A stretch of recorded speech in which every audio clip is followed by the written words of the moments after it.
आज के कार्यक्रम में आपका स्वागत है। आज से हम एक नया सिलसिला शुरू कर रहे हैं जिसको कि हम लोग हेट स्पीच के तौर पर जानते हैं, नफरती भाषण। ये नफरती भाषण भारत में एक कॉमन नफरती बातें, नफरती मैसेजिंग एक कॉमन चीज बन गई है। और अब आम आदमी, आज से 10 साल पहले ये स्थिति नहीं थी।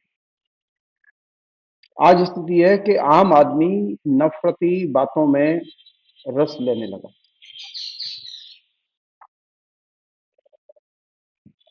और ये जो नफरती संसार विकसित किया गया है, इसमें सोशल मीडिया की, इंटरनेट की बहुत बड़ी भूमिका है। ये जो बहुत सारे संत महंत हैं, प्रोपेगेंडिस्ट, जो संत कम है और वे आरएसएस के या हिंदुत्व के प्रचारक ज्यादा हैं, वे इस काम में लगे हुए हैं। आरएसएस के जो फ्रंट ऑर्गेनाइजेशन है, जो उसके साथ जुड़े हुए डायरेक्ट इनडायरेक्ट ऑर्गेनाइजेशन है, तकरीबन 2000 से अधिक ऑर्गेनाइजेशन है, उनकी शाखाएं, वे ये काम कर रहे हैं। और भी लोग हैं जो ये नफरत का काम करते हैं। इसने एक नई चुनौती डेमोक्रेसी के सामने पेश की। डेमोक्रेसी के सामने हेट कैंपेन, नफरती संवाद, नफरती भाषण, नफरती टिप्पणियां, नफरती जैसे कि मैसेजिंग, ऐसी कभी नहीं थी। यहां तक कि भारत विभाजन के समय भी नहीं थी इस तरह की स्थिति। तो इस दृष्टि से अगर आप देखेंगे तो ये एक नई चुनौती है और नया आ, आ, संसार है जो कि 2014 के बाद पैदा हुआ। 2014 के बाद कौन सी चीज क्षितिज पर आई? एक तो क्षितिज पर आई नरेंद्र मोदी और दूसरा क्षितिज पर आई नफरती बातें, नफरती स्पीच, नफरती मैसेजिंग। और आज स्थिति यह है कि ये नफरती संवाद का एकदम वर्चस्व है समाज के कम्युनिकेशन में। और ये चाहे तो आप ये भी कह सकते हैं कि आरएसएस को इसका श्रेय जाता है। नरेंद्र मोदी और उनके चंटू मंटुओं को इसका श्रेय जाता है कि वे ये नफरत का पहाड़ आम लोगों के जेहन में खड़ा करने में सफल रहे। कानून की दृष्टि से नफरती भाषण देना, नफरती मैसेजिंग करना, ये अपराध है। सुप्रीम कोर्ट दर्जनों जजमेंट दे चुका है कि जो लोग नफरती स्पीच देते हैं उनके खिलाफ में पुलिस स्वतः संज्ञान लेके एफआईआर दर्ज करे, लेकिन पुलिस नहीं करती। खास तौर पर जहां बीजेपी का शासन है वहां पुलिस नहीं करती, और जहां बीजेपी का शासन है वहां पुलिस उन लोगों के खिलाफ में तत्काल एक्शन लेती है जो बीजेपी के खिलाफ में काम करते हैं। ऐसे सैकड़ों लोग हैं जिन पर मुकदमे कर दिए गए।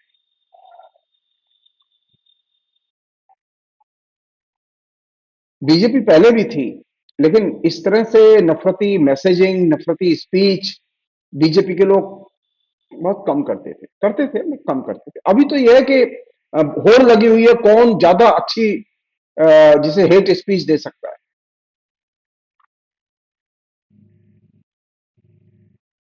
और इस हेट स्पीच के सामने संसद असहाय, संविधान असहाय, धर्म असहाय, कानून असहाय, जज असहाय, हर चीज एकदम हेट स्पीच के सामने कोलैप्स कर चुकी है। पूरी डेमोक्रेसी हेट स्पीच के सामने अधमरी पड़ी है।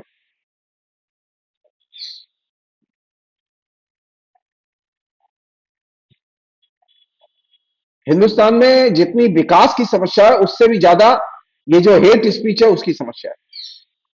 एक तरफ विकास नहीं हो रहा है, दूसरी तरफ हेट स्पीच का विस्तार हो रहा है। आप लोग कभी सोचिए गंभीरता से इस पर कि जो लोग हेट स्पीच देते हैं,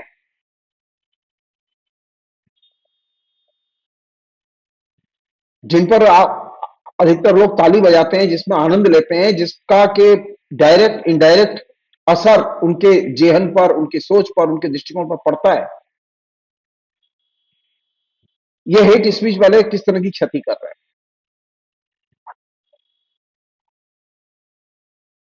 हेट स्पीच के 7 बुनियादी साइड इफेक्ट हैं। हेट स्पीच का सबसे पहला और महत्वपूर्ण साइड इफेक्ट यह है कि वह सामाजिक भेदभाव को बढ़ाता है।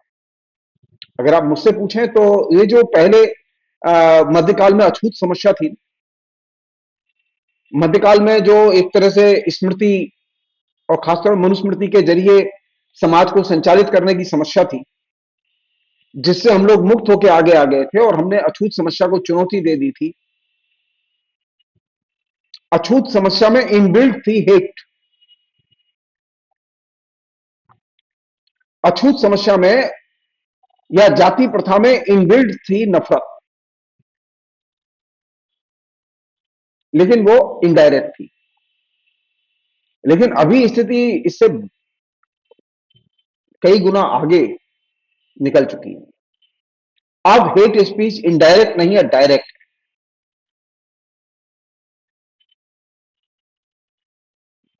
हम ये भी कह सकते हैं कि अछूत समस्या का आइडियोलॉजिकली ट्रांसफॉर्मेशन हेट स्पीच में हुआ है।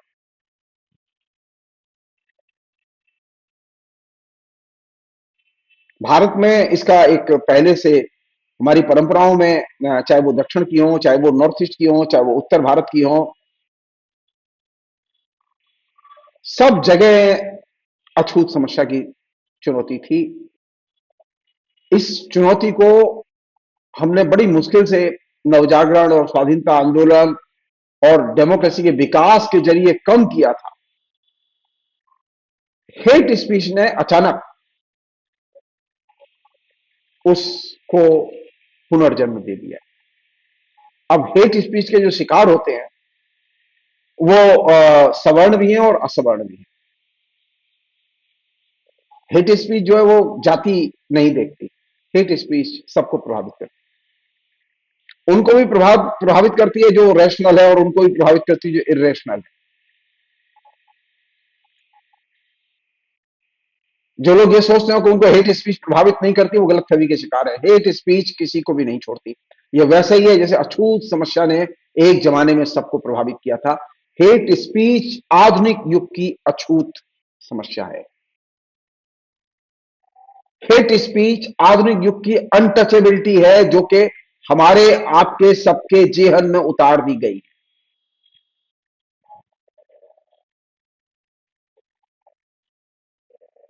हेट स्पीच का पहला साइड इफेक्ट कि वह सामाजिक भेदभाव को बढ़ावा देती है। पहले सामाजिक भेदभाव था ब्राह्मण, क्षत्रिय, वैश्य और शूद्र के बीच में, जिसमें ये ब्राह्मण, क्षत्रिय, वैश्य एक तरफ थे, शूद्र एक तरफ थे। अब ये ब्राह्मणों के अंदर भी हेट स्पीच का असर है, वैश्यों के अंदर भी हेट स्पीच का असर है। दो दोस्त एक ही जाति के, उनके अंदर भी हेट स्पीच का असर। हमारे बहुत सारे दोस्त हैं जो हेट स्पीच से प्रभावित हैं, हेट कैंपेन से प्रभावित। वे अब सीधे मुंह बात नहीं करते। अब वो राम के भक्ति में ऐसे मगन हुए हैं कि अब उनको और कोई चीज अच्छी नहीं लगती सिवाय हेट स्पीच के। उनको कोई मैसेज अच्छा नहीं लगता सिवाय हेट स्पीच के।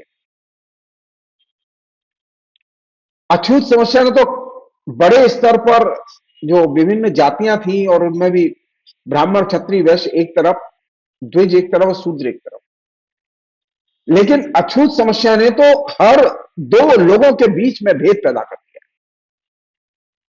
और इस मामले में हेट स्पीच अछूत समस्या की, जिसे कहें कि ग्रैंडफादर है।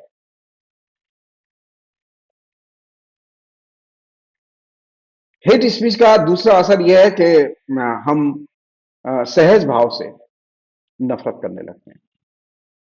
पहले इतनी नफरत हमारे जेहन में नहीं थी, हमारी आदत में नहीं थी, हमारे संस्कार में नहीं थी, लेकिन पिछले 10 साल में जिस तरह से इसकी खेती की गई है, जिस तरह से उसे पैदा किया गया है, वो एकदम अकल्पनीय है।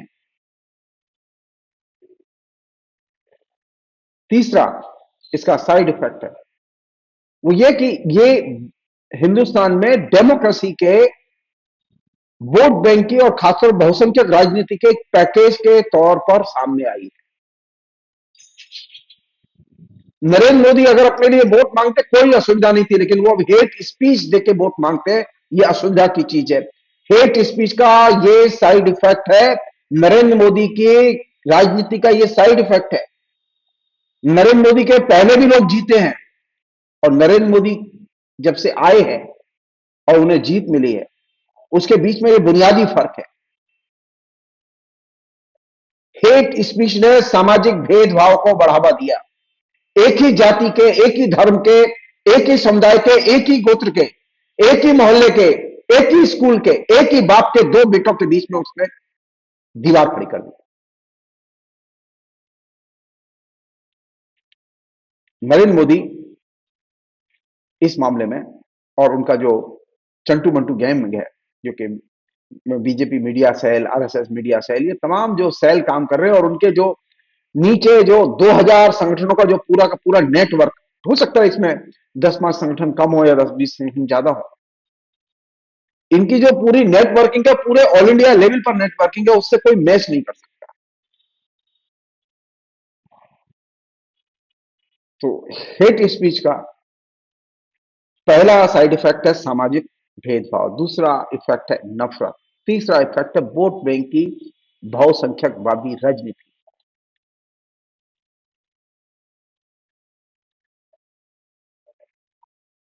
चौथा इफेक्ट है हिंदू के नाम पर लोगों को गोल बंद कर,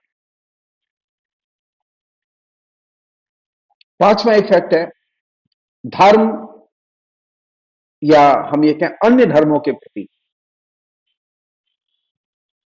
या तो वो शामिल हो जाएं इनके बैनर के तले या हिंदू धर्म के तले, या फिर यह कि वो नफरत के शिकार होंगे। और छठा, हेट स्पीच का सबसे इजी टारगेट है औरतें। वे लोग जो कि अचेतन हैं, अज्ञानी हैं, कम पढ़े लिखे हैं, या वे लोग जो पढ़े लिखे हैं, सो कॉल्ड ज्ञानी हैं, लेकिन सामाजिक चेतना से रहित हैं, उन लोगों को गुलाम बनाना, या जो लोग अधिकारहीन हैं उन अधिकारहीनों को और अधिक अधिकारहीन बनाना, ये छठा साइड इफेक्ट है इसका। हेट स्पीच का सातवां साइड इफेक्ट यह है कि नागरिक अधिकारों और संवैधानिक मूल्यों और संविधान पर हेट स्पीच बोलने वाले, हेट स्पीच को लिखने वाले, नफरती मैसेजिंग करने वाले लोग आए दिन हमले करते हैं। उन लोगों ने अपने इन हमलों से संवैधानिक संस्थाओं को, लोगों के नागरिक अधिकारों को, व्यक्ति की स्वतंत्रता को एकदम पंगु बना दिया है।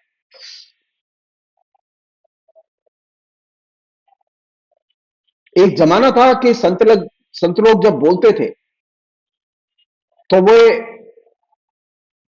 समानता का ख्याल रखते थे, वो दूसरे धर्मों के प्रति समानता और आदर का ख्याल रखते थे।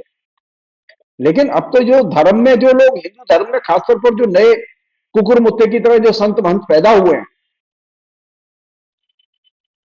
जो विभिन्न किस्म की विभिन्न समयों पर आयोजित धर्म संसदों में दिखाई देते हैं, मंचों पर, वे कभी हिंदू धर्म शास्त्र और हिंदू जो स्मृति ग्रंथ है, उपनिषद है, उनके आधार पर कोई बातचीत नहीं करते, बल्कि वे सीधे हेट स्पीच के तर्कों के आधार पर बात करते हैं। हेट स्पीच का एक नया आइडियोलॉजिकल धार्मिक मॉडल है सनातन धर्म, और ये मनुस्मृति वाले सनातन धर्म का परिष्कृत मॉडल है। मनुस्मृति में हेट स्पीच शामिल है, जो अनटचेबिलिटी है उसमें हेट स्पीच शामिल है, जो सामाजिक भेदभाव है उसमें हेट स्पीच शामिल है। यहां उसका एकदम क्लाइमैक्स है, डेमोक्रेसी, सनातन धर्म, मंदिर और सनातन धर्म, मुसलमानों का विरोध और सनातन धर्म, यह हेट स्पीच का नया पैराडाइम है। तो ये जो संत महंत जो प्रोपेगेंडिस्टों की तरह घूमते रहते हैं धर्म संसदों में और दूसरी जगहों पर अपने आश्रमों में, वे हिंदू धर्मशास्त्र की परंपराओं, हिंदू ग्रंथों की परंपराओं, इनके ऊपर प्रकाश नहीं डालते। वे हेट स्पीच से जुड़े हुए जो कैंपेन के पॉइंट आते हैं उनके पास, उन पर वे बार बार बोलते रहते हैं।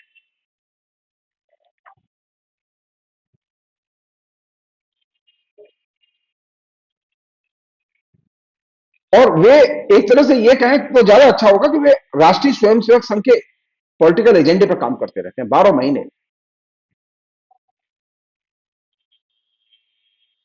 और उनके भाषण आप इंटरनेट पर जाइए, उठाकर देखिए, तो आपको उनके भाषणों में, आरएसएस के भाषणों में, नेताओं के भाषणों में कोई फर्क नजर नहीं आएगा।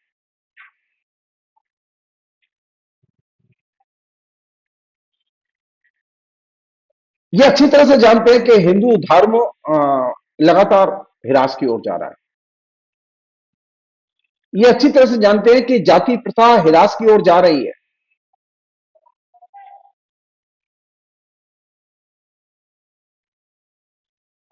तो इनकी चिंता क्या है कि ये जो हिंदू धर्म और हिंदू जाति प्रथा का जो ह्रासमेंट है, इसे किसी तरह से रोका जाए और इनको पुख्ता किया जाए, यानी हिंदू जाति प्रथा को पुख्ता किया जाए।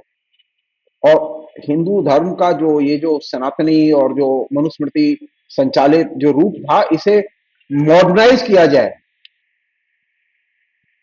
हेट फिलॉसफी के आधार पर। मनु की फिलॉसफी के आधार पर नहीं, मनु की फिलॉसफी तो पुरानी हो गई है। अब उन्हें नई फिलॉसफी चाहिए, हेट फिलॉसफी, नफरती दर्शन। उसके लिए ये जो संत हैं, वो कपोल कल्पनाओं में रहते हैं, किंवदंतियों में रहते हैं, फैक्चुअली गलत चीजों का ज्यादा इस्तेमाल करते हैं अपनी हेट स्पीच में। और खासतौर पर अल्पसंख्यकों और स्त्रियों के खिलाफ खूब बोलते हैं। अल्पसंख्यकों को तो ये फूटी आंख देखना पसंद नहीं करते। और सबसे बड़ी चीज जो हेट स्पीच के स्पीकरों की है, वो ये कि वे किसी भी किस्म के रैशनल विचार, रैशनल दृष्टिकोण, इसे एकदम पसंद नहीं करते।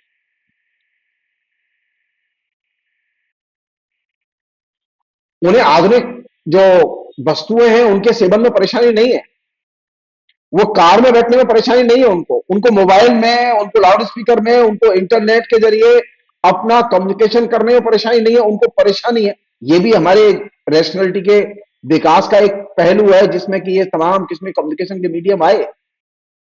लेकिन उन्हें रैशनल विचारों का अभ्यास करने, उनका अनुकरण करने में परेशानी है। तो इन लोगों ने एक नया संबंध विकसित किया है, वो ये कि आधुनिक वस्तुएं होंगी और नफरती दर्शन होगा। हेट स्पीच, हेट फिलॉसफी और मॉडर्न कमोडिटी, इसके सहमेल से उन्होंने एक नए किस्म के आधुनिक मनुष्य की परिकल्पना की है, जो चलेगा गाड़ी में, बीएमडब्ल्यू में चलेगा, मारुति में चलेगा, लेकिन हेट स्पीच बोलेगा। इन संतों से बोलो कि अरे भाई, पुष्पक विमान से उसके लिए रिक्शा मंगा दो। ये पुष्पक विमान से एक रिक्शा नहीं मंगा सकते किसी को, लेकिन आपको ये हेट स्पीच में डुबो सकते हैं और कह सकते हैं कि देखा, विज्ञान तो राम जी के युग में भी था।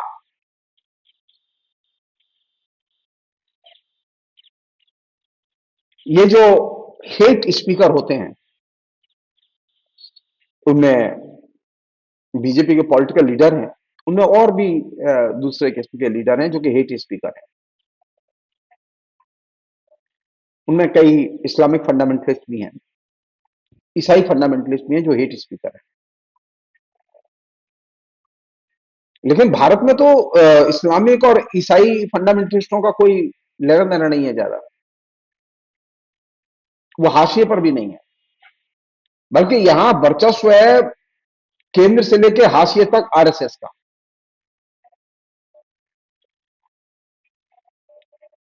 समस्या यह है कि हेट स्पीच पैदा कहां से होती है, इतनी जल्दी अपील क्यों करती है। जो रैशनल आदमी है वो अचानक वो बदल क्यों गया? वो हेट स्पीकरों के साथ में एंजॉय कैसे कर रहा है? वो घृणा के मैसेज को का आस्वाद कैसे ले रहा है? उसकी जो अभिरुचि है वो इतनी खराब कैसे हो गई? इसका एक बड़ा कारण है।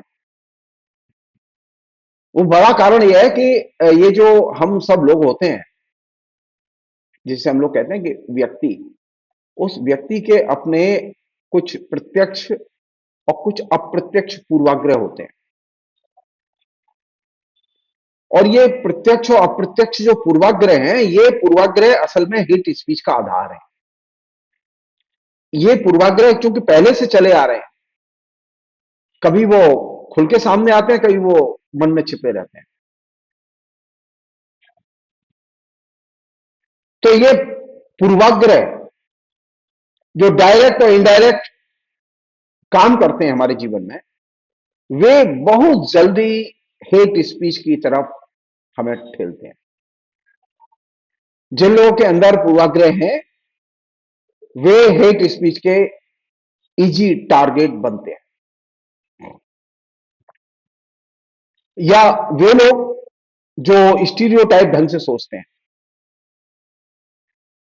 जैसे धर्म, ये स्टीरियोटाइप है। धर्म तो व्यवहार में जाके देखना पड़ेगा ना, धर्म क्या है, धर्म का असली मर्म कहां है।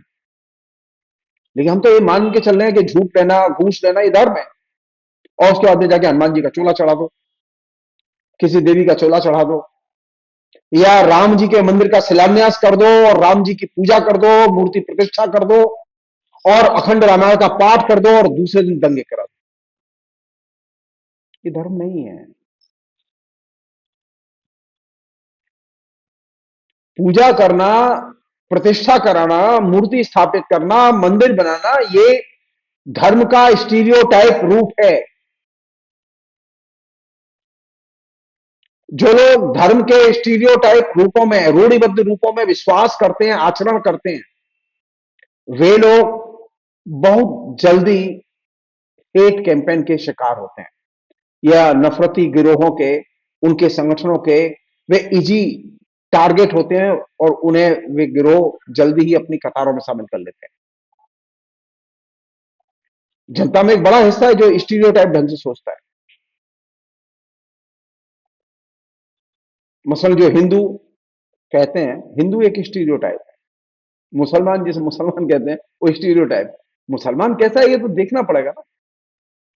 ये थोड़ी मुसलमान का मतलब ये नहीं है कि मुसलमान का जो है वो इस तरह का कुर्ता पजामा, टोपी, दाढ़ी वगैरह वगैरह। नहीं नहीं, ये स्टीरियोटाइप रूप है। उसी तरह हिंदू का भी स्टीरियोटाइप रूप है कि उसका ये इस तरह का वेशभूषा होगी, इस तरह के उसके प्रतीक चिन्ह होंगे। ये स्टीरियोटाइप रूप है हिंदू का।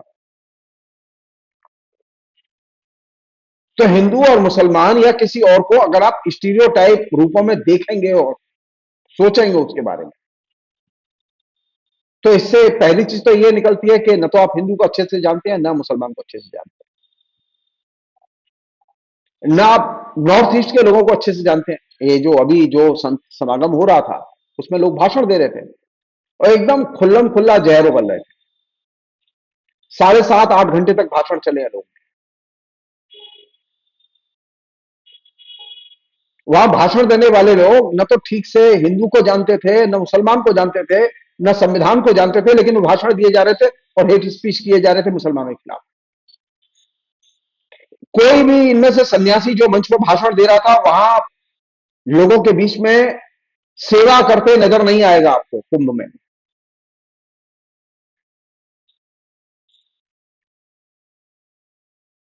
लेकिन वे हिंदू धर्म के ठेकेदार हैं।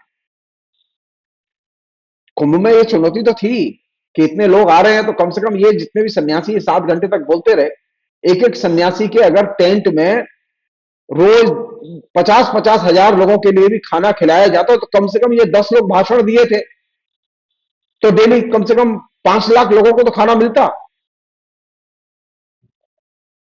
तो ये तो सन्यासी भाषण दिए और चल दिए, या अपने जैसे लग्जरी टेंट में जाके बैठ गए। नहीं, कुंभ में सन्यासी का जाना कुंभ में किसी भी व्यक्ति का टेंट लगाना, उसका लक्ष्य यह होना चाहिए कि वह जनता की कितनी सेवा कर सकता है, मदद कर सकता है। किसी को पानी की जरूरत है, आप पानी पिलाइए, कुछ जरूरत नहीं है आप खाना खिलाएं। अगर आप खाना खिला सकते हैं तो चना ही बांटिए, लेकिन खिलाइए। आप गुड़ी दे सकते हैं, गुड़ी दीजिए। आप मुरमुरा दे सकते हैं, मुरमुरा दीजिए, लेकिन दीजिए, कुछ खिलाइए। लेकिन ये तो इन सब में विश्वास नहीं करते, ये तो खाली हिंदू हैं और ये संत हैं। ये जो हिंदू हैं, ये संत हैं, ये जो कैटेगरी है, ये स्टीरियोटाइप, रूढ़िबद्ध कैटेगरी है। इस तरह के लोग न तो ठीक से हिंदू को जानते हैं, न संत को जानते हैं, न मुसलमान को जानते हैं, न नॉर्थ ईस्ट में रहने वाले लोग को जानते हैं। वे न बंगाली को जानते हैं, न मारवाड़ी को जानते हैं, न वो वैश्यों को जानते हैं, न खंडेल वालों को जानते हैं। इसके बावजूद उनकी हेट स्पीच इन लोगों को अपील करती है, शिक्षितों को अपील करती है। सबसे दुर्भाग्य की बात ये जो लोग हैं हेट स्पीकर और इनके अनुयायी, ये वैज्ञानिक ढंग से सोचते नहीं है, वैज्ञानिक ढंग से सोचने में विश्वास ही नहीं करते। और इस तरह के लोग जो है सामाजिक ध्रुवीकरण के, राजनीतिक ध्रुवीकरण के आसानी से शिकार होते हैं। यही वे लोग हैं जो कि हेट स्पीच में, एक मैसेजिंग में, नफरती गंगा में अपनी मोक्ष खोज रहे हैं। नफरती त्रिवेणी है एक, जैसे नदियों की त्रिवेणी है प्रयागराज में, उसी तरह एक नफरती त्रिवेणी भी है। वो नफरती त्रिवेणी क्या है? और नफरती त्रिवेणी है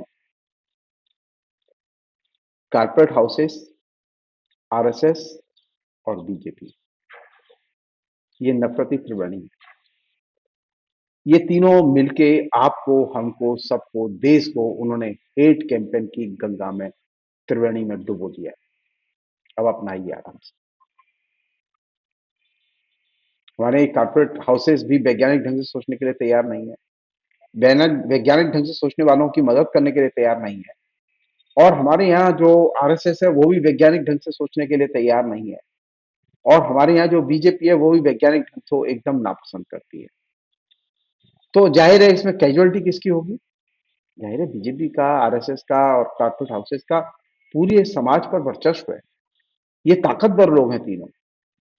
इन तीनों की ताकत के सामने किसी भी संगठन की ताकत का कोई अस्तित्व नहीं है।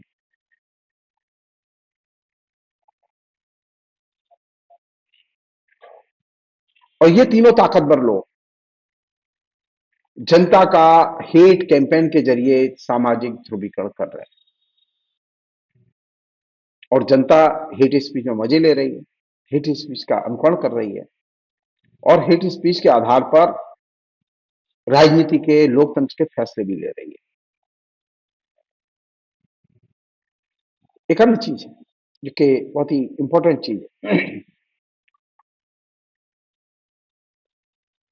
वो ये कि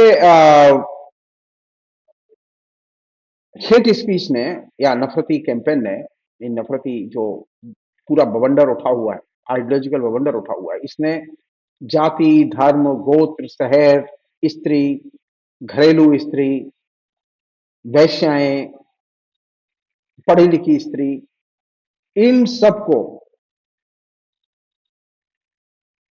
किसान, मजदूर, इन सबको अपने इस आइडियोलॉजिकल कैंपेन से प्रभावित किया है। इनके जो समूह बने हुए हैं, जो ग्रुप्स बने हुए हैं, संगठन बने, उनको भी प्रभावित किया है। हमें से ज्यादातर लोग नहीं जानते कि ये जो जाति, धर्म, गोत्र, शहर, स्त्री, घरेलू स्त्री, प्रांत, इसके आधार पर जो लोग सोचते रहे हैं, जो लोग समूहबद्ध होकर काम करते रहे, संगठनबद्ध होकर काम करते रहे, उनके ऊपर इस हेट स्पीच का क्या असर हो रहा है? उनके ऊपर नकारात्मक असर हो रहा है, सकारात्मक असर हो रहा है? मैं बहुत ही विनम्रता से कहना चाहता हूं कि इन सबके ऊपर नकारात्मक असर हो रहा है और ये बहुत ही खतरनाक चीज है। एक अन्य चीज, आखिरी चीज फिलहाल के संदर्भ में, वो ये कि जब हम किसी को हेट स्पीच बोलते देखें, तो ये ध्यान रखिए वो इंडिविजुअल नहीं,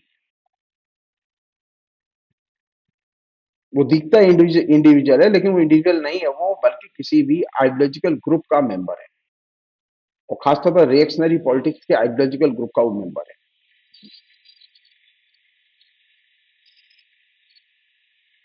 उस व्यक्ति को उसके राजनीतिक समूह के साथ में जोड़कर देखा जाना चाहिए।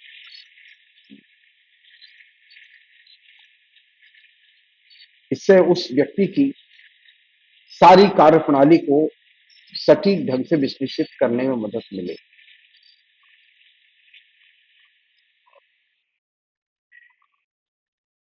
एक अन्य चीज और आखिरी बात, इस कंक्लूड करें हम लोग, वो ये कि ये हेट स्पीच व्यक्तिगत अनुभव और व्यक्तिगत पूर्वाग्रह, इन दोनों को एक तरह से कैच करती है और इन्हीं को टारगेट बनाती है,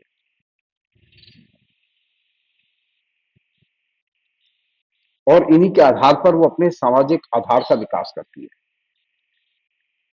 आज भारत के सामने, डेमोक्रेसी के सामने, हेट स्पीच सबसे बड़ी चुनौती है। इस चुनौती से हम लोग कैसे अ, मिलेंगे, वो हम लोग सोचें। लेकिन हेट स्पीच का जनतंत्र से तीन तेरह का रिश्ता है। हेट स्पीच का संविधान से तीन तेरह का रिश्ता है। नरेंद्र मोदी, अमित शाह, मोहन भागवत जो भी बोले, हम संविधान मानते हैं। हमारा सिर्फ छोटा सा अनुरोध है, अगर संविधान मानते हैं तो सिर्फ हेट स्पीच बंद कर दो, जो इच्छा है करो। हिंदुस्तान की 75% सांस्कृतिक आइडियोलॉजिकल दुर्दशा कम हो जाएगी।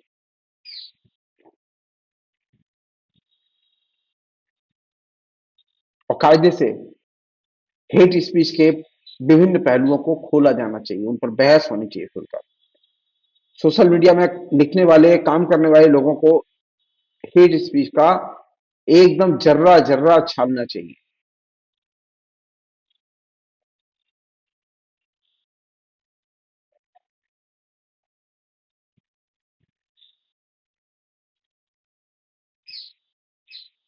एक अन्य चीज और आखिरी चीज, वो ये कि हेट स्पीच के आधार पर अब राजनीतिक हैसियत तय होने लगी है, राजनीतिक जो है प्रतिष्ठा तय होने लगी है। जो जितना अच्छा हेट स्पीकर है, वो उतना ही अच्छा प्रतिष्ठित व्यक्ति है। डेमोक्रेसी में ये सबसे दुर्भाग्यपूर्ण चीज है। पहले डेमोक्रेसी में लोग लोकतांत्रिक मूल्यों के लिए, लोकतांत्रिक आचरण के लिए पसंद किए जाते थे। आज डेमोक्रेसी में नरेंद्र मोदी की कृपा से हेट स्पीकर, हेट प्रचारक, वो प्रतिष्ठित हैं, सम्मानित हैं और पूजित हैं। और ये डेमोक्रेसी का पीछे जाना है। फिलहाल इतना ही। बहुत बहुत शुक्रिया। Thank you.